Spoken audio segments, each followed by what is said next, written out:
Kaugnay po sa banggaan ni na Pangulong Duterte at Chief Justice Maria Lourdes Sereno, makakapanayam natin si Attorney Rowena Daroy Morales ng UP College of Law. Magandang umaga po, ma'am. Magandang umaga naman, Cara. Magandang umaga. Ma'am, ano po ang masasabi ninyo dito po sa hamon ni Pangulong Duterte kaugnay sa pagdedeklara ng martial law? Well, I think na dapat nating matandaan na ang martial law ayon sa ating 1987 Constitution ay pwede lang ideklara under certain circumstances such as rebellion or invasion. No? So, hindi ko sigurado kung ano talaga ang gustong basihan ni Presidente Duterte para sa martial law, sa proclamation ng martial law na yan. But if I am made to understand on the basis of his previous statements regarding his political will and passion to stamp out the drug problem, he will do anything and everything. And I presume everything and anything within the confines of law to stamp it out. Martial law may or may not be used literally in this case, in much the same way as shoot to kill may or may not be used literally in this case. We have heard it before na in an explanation na ang ibig niyang sabihin ng shoot to kill, because he's a tough-talking president, pag nanlaban o nag-offer ng resistance that will merit proportionate reaction, saka pwedeng barilin. Yun ang explanation noon. Okay. So about this martial law, I am not so sure if it is that literal. The important thing is parang gusto niya na mabuo yung kanyang will at magawa niya yung kanyang dapat gawin bilang presidente. Okay, aside from yung konsepto ng martial law, isa pang konsepto na lumutang kagabi matapos nga, kumbaga magpasaring itong si Pangulong Duterte kay Chief Justice Sereno, itong issue ng constitutional crisis. Ngayon na tila nagkakabanggaan ng opinyon itong executive branch at saka itong judiciary. Pakipaliwanag po sa amin itong konsepto ng constitutional crisis. Is this really possible in this kind of scenario, ma'am? It may, depending on how far this will get. But it looks like it all springs from, di ba?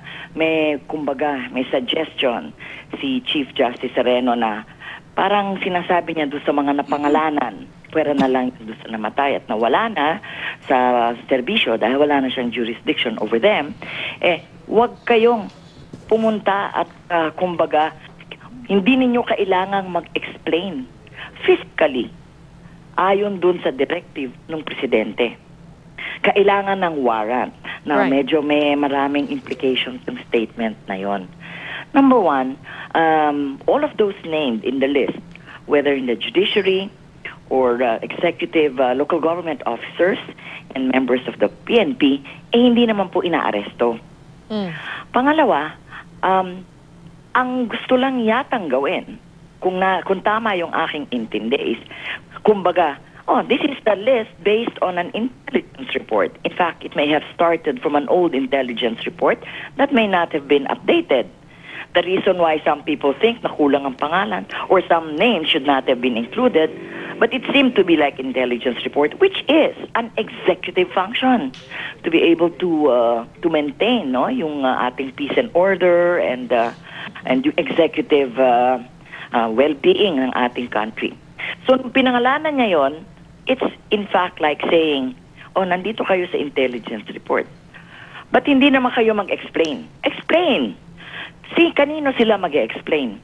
Not to the president, sa kanya-kanya ninyong mga superior. So yung mga police, nagpunta sa Chief PNP. Yung mga members ng judiciary, dapat pumunta doon sa Chief Justice sa Supreme Court para mag-explain. At yung mga local government officials, dapat mag-explain din. First, pwede sa DILG Secretary or sa presidente mismo dahil siya ang head ng executive. Dahil hindi naman yata natin tinitignan ng isang senaryo na lahat ng pinangalanan pipila sa Malacanang at mag-explain. They are not going to explain why they are not guilty.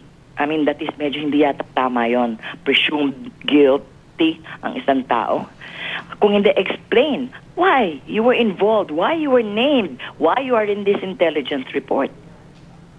Pero pwede rin naman, ma'am, na parang there's nothing holding these officials from not going at hindi magpaliwanag. Kasi yun nga ang sinasabang pinupunto ng Korte Suprema, wala namang arrest warrant, wala namang kaso against them. So, pwede rin silang tumanggi na humarap or magpaliwanag kasi parang ang sinasabi nyo, iniimbitahan lang naman sila to clear their name.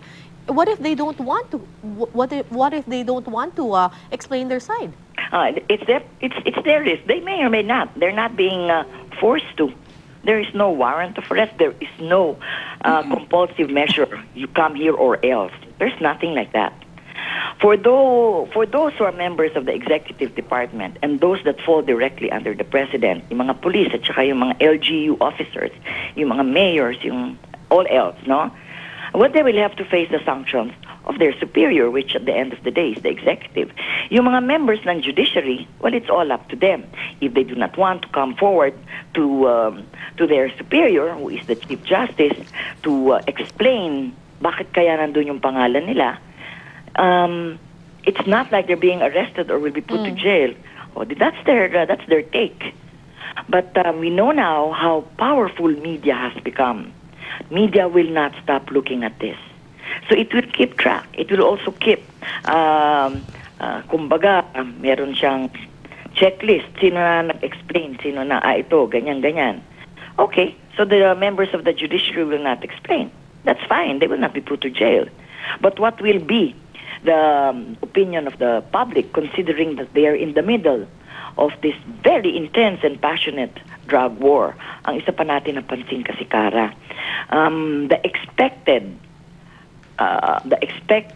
reaction against all these killings, I'm not even calling them extrajudicial killings, all these killings made in the name of the drug war, all of these directives, hindi ata ganong kalakas na as expected.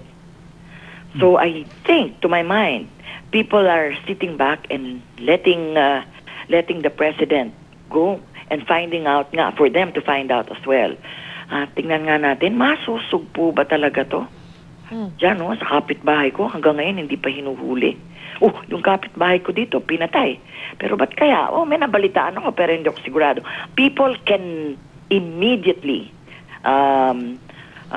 empathize with what is happening. So, mixed ang ating public reaction dito. Right. Pero kayo na rin ang nagsabi na wala pa namang kaso, hindi sila required na magpaliwanag.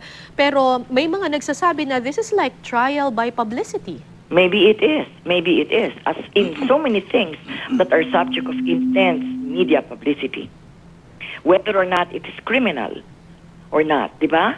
Ang dami na rin nating mga pagkakataon in the past where an event is put in the eye of the mass media, some more intensely than others.